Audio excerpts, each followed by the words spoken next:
In today's video, things are falling down. Lots of them.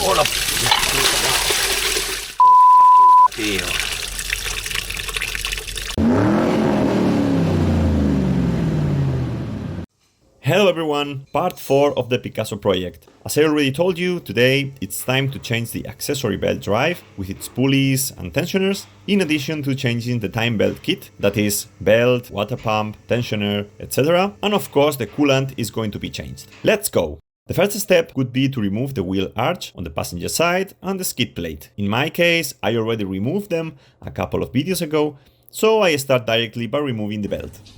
I don't know if you can see it. Here is the nut for the 15 wrench. It has to be turned in anti-clockwise direction. The tensioner will release the tension and the belt can be removed.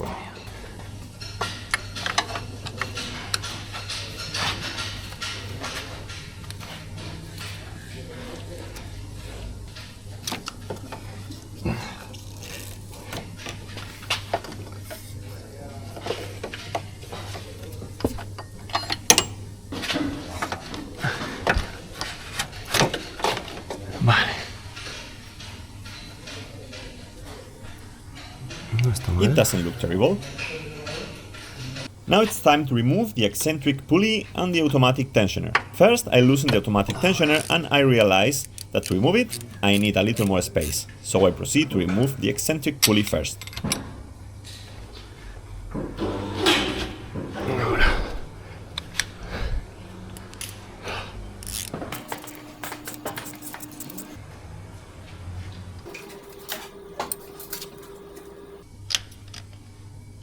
Now I can loosen the automatic tensioner bolt. There is very little space, so after loosening the screw just enough with the ratchet, I have to finish removing it by hand. The next thing is to remove the crankshaft pulley, but to do this, you must first block the rotation of the crankshaft, so I go underneath between the engine and the gearbox. These pipes that are attached to this plate have to be loosened. In order to remove the plate and get access to the flywheel, that has to be blocked with a tool that I will show you, so the engine doesn't turn as we loosen the crankshaft pulley. Back here, I don't think you see it, there is another bolt that has to be loosened.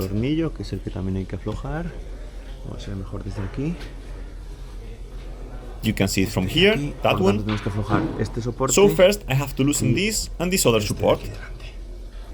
The nut on this first support was spinning along with the bolt, so I couldn't loosen it.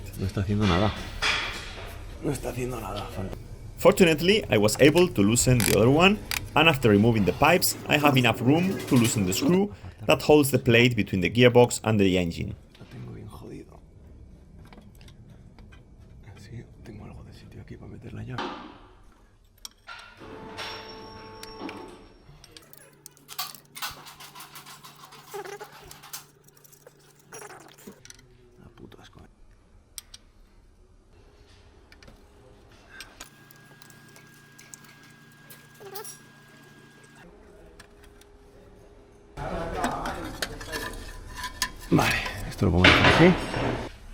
Right here I have to bolt the tool in.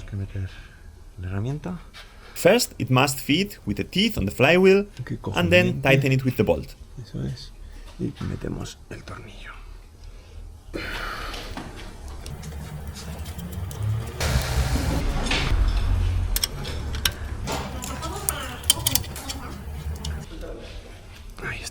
This is fine.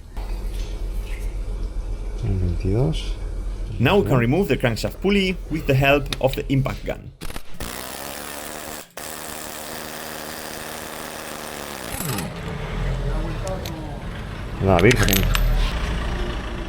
Wow, that was tight. In my case, since I have to change the time belt, I have to continue disassembling. If in your case you only want to see how to change the accessory belt drive, you can go further in the video where I put everything back together. To get access to the timing belt, you must remove the covers. I start up here, separating these two tubes and loosening the screws on the upper and middle cover, which are more accessible. In this diagram, you can see where the screws are and what the three covers look like. You can recognize in the diagram which bolt I am loosening at each moment.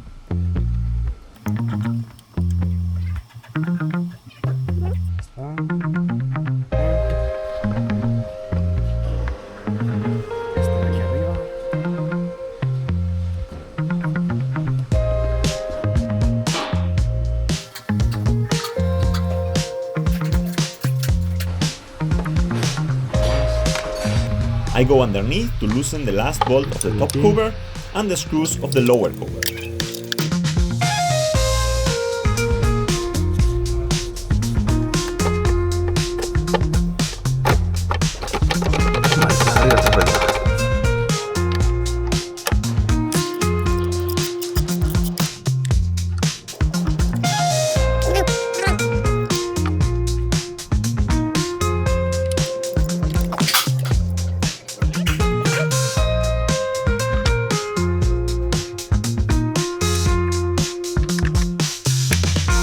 ¡Hostia!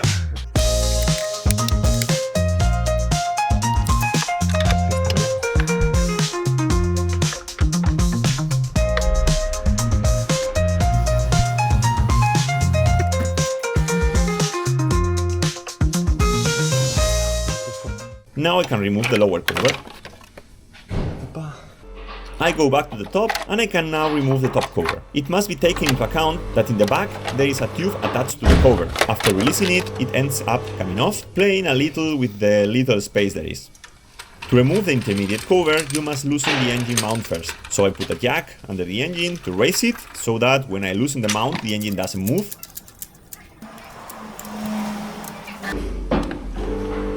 I remove the 3 Torx screws that secure the support to the engine.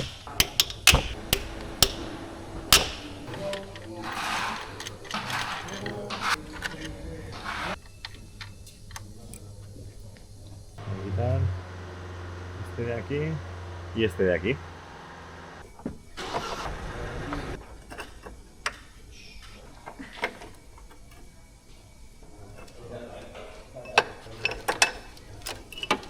Now the middle cover can be removed. I use a 34 wrench for the rubber nut. Esto no lo encontré. I couldn't find a new one, so I will reuse it. Aquí. Now this nut has to be loosened and then the support can be removed. Y ya podremos sacar el soporte. Vamos a ver ahora. Ahora sí.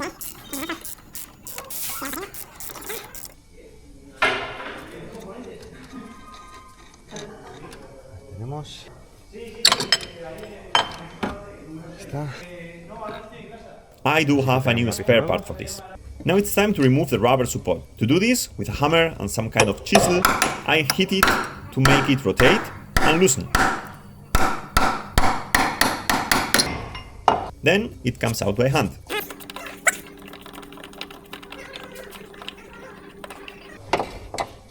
Sí, esto estaba mal turrón. With this area somewhat clearer, I now have access to the camshaft lock. With the engine in top dead center, the hole you see there is aligned to be able to insert a drill bit or the tool that comes in the distribution kit that I bought. There you see it already in its place. After having the camshaft locked, I make a mark, just in case, up here and also down here on the crankshaft sprocket. Now let's go underneath on the gearbox housing, where this hole is prepared for sliding in a locking tool that aligns with the flywheel. None of the tools that came in my tool case fit completely into the housing, so I also installed the engine flywheel lock as you saw at the beginning of the video. We can now remove the belt. To do this, we loosen the tensioner.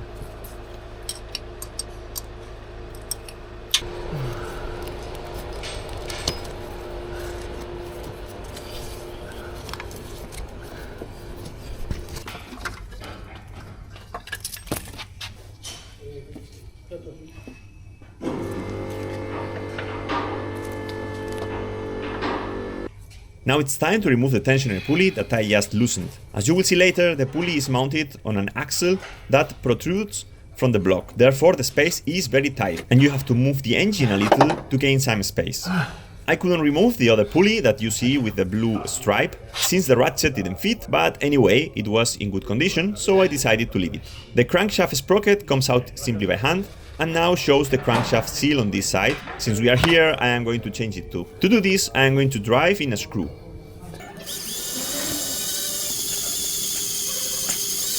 And once it's sticked in, I pull on it to remove the crankshaft seal.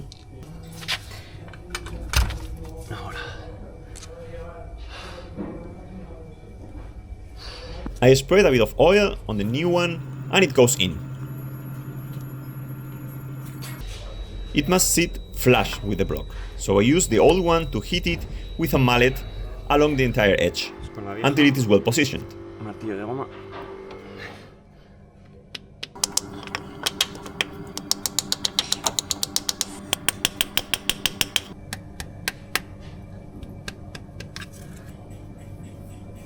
Sí, ya está. A bit of cleaning and that's it.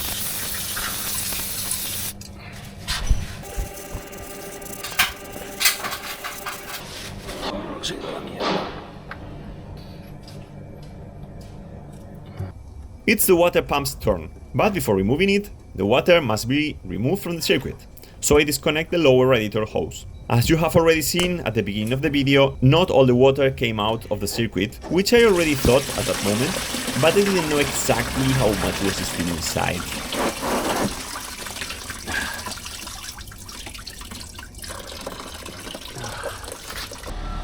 There are these two bolts, another one up here, a nut on the left, and another bolt on the top.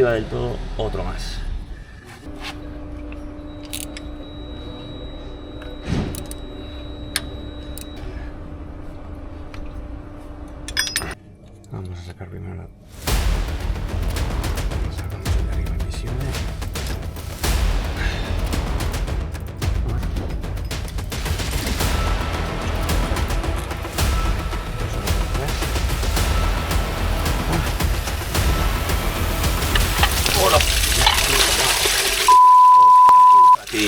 What a mess.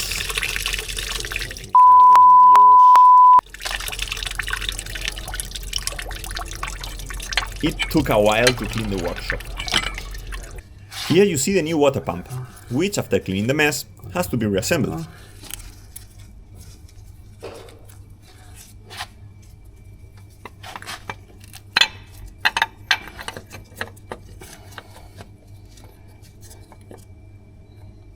I don't have the tightening torque for the pump screws, so a good twist is enough.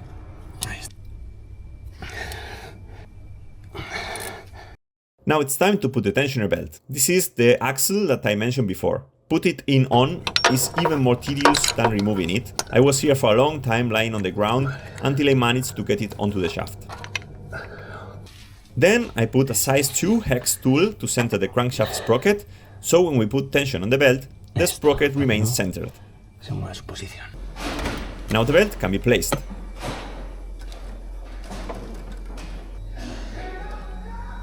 With a zip tie, I secure the belt to the camshaft sprocket so that no teeth jump when we apply tension. The belt is already placed on both upper sprockets. Now it's time for this pulley, the crankshaft sprocket, the water pump and the tensioner. That can't be seen from here.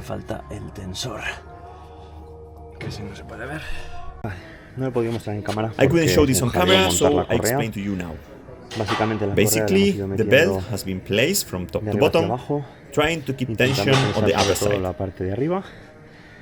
And then, once it is placed on the tensioner, crankshaft sprocket, pulley, and so on, it's time to put tension on the tensioner pulley. For that, you need this kind of tool. You put it in the pulley, turn it anti-clockwise to build up tension. And while you do so, with a 13 wrench, you have to tighten the bolt that keeps the pulley in place. When the pulley stays in position and the tension on the belt doesn't go down, you can take the tool out and tighten the pulley with its torque spec. As you can see, the belt has the right tension. It should move about half a centimeter up and down, and that's enough.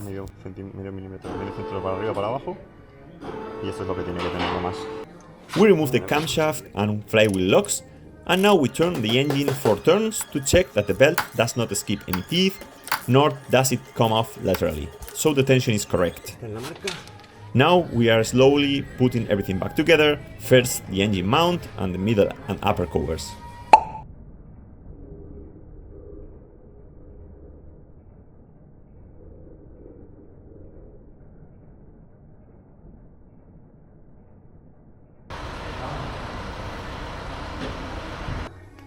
And the lower cover. I go on with the assembly of the drive belt tensioners. Here you already see them in place. I couldn't set the automatic tensioner to its torque spec, although I couldn't find it in the manual either, so a good twist is enough. We will set the tensioning pulley to torque afterwards, when we have installed the belt.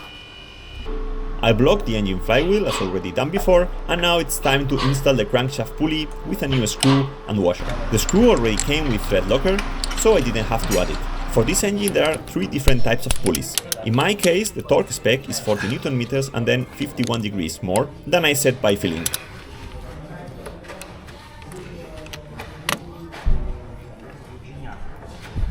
The next step is to place the belt following this diagram.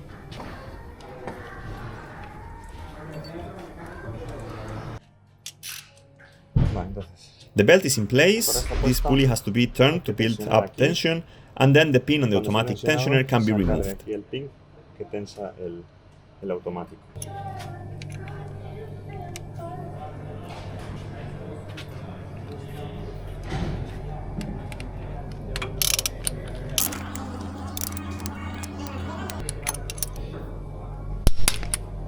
I remove the engine flywheel lock again and mount the plate between the engine and the gearbox that I removed at the beginning of the video. To check that we have done everything correctly, just turn the engine 4 turns and check that it spins well without any resistance.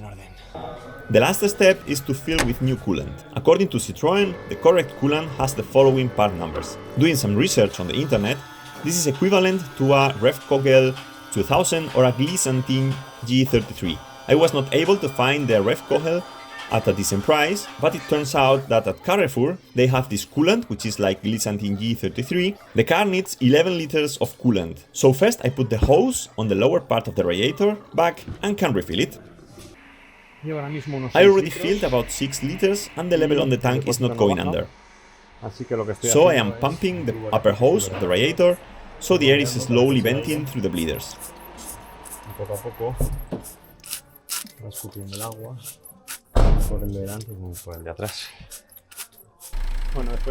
Well, after a while pumping, I am done, so I turn on the engine. The front bleeder is open. I am filling the tank every time the level is dropping, but it goes really slow.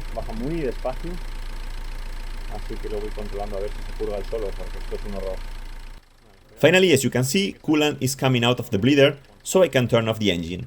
In any case, tomorrow, after letting the engine cool overnight, the level will have dropped a bit, so it will be necessary to refill a little, and then it will be perfectly filled and purged. I put both bleeder caps on, and that's it.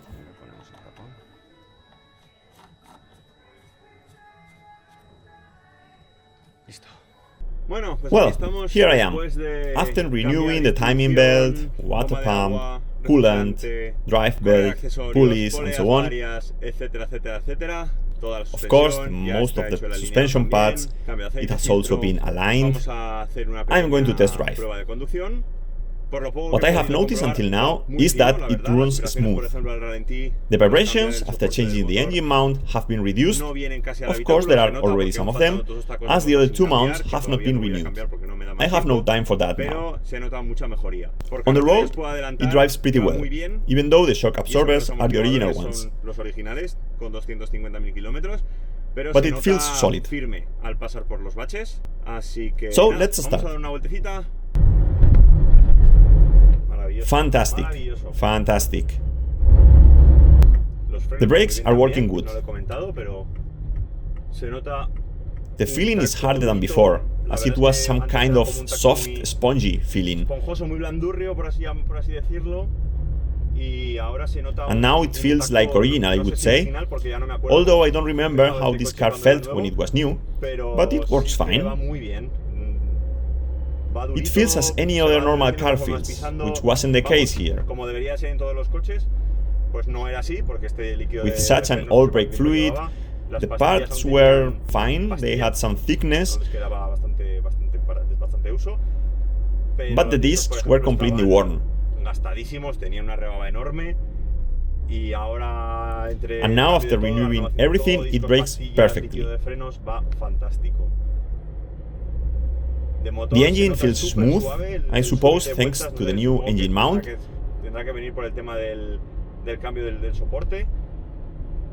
It feels really smooth now. The feeling of the gearbox has improved a lot. The feeling of this gearbox has already been shitty, but now it feels very smooth.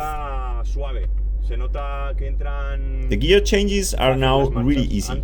Before it was not the case. Sometimes it was a bit rough, but after changing the gearbox oil it has improved a lot.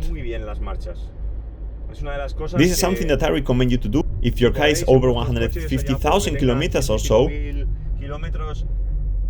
Change it, because it improves a lot the gearbox feeling.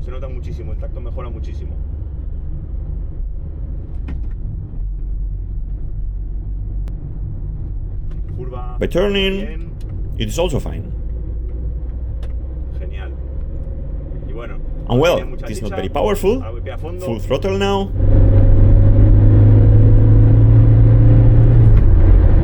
But it drives great. Great.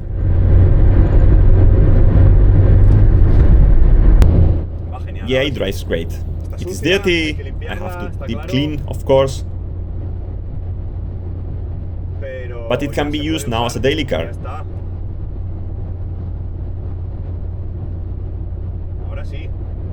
And that's all for today. In the next video I will give the engine bay a good wash, which it desperately needs, and I will finish the maintenance by changing the air and fuel filters. Consider subscribing to the channel if you don't want to miss it, and as always, if you like the content, smash the like button, helps a lot, share it, write me some comments, and all that stuff that you can do on YouTube. Thanks for watching, bye bye!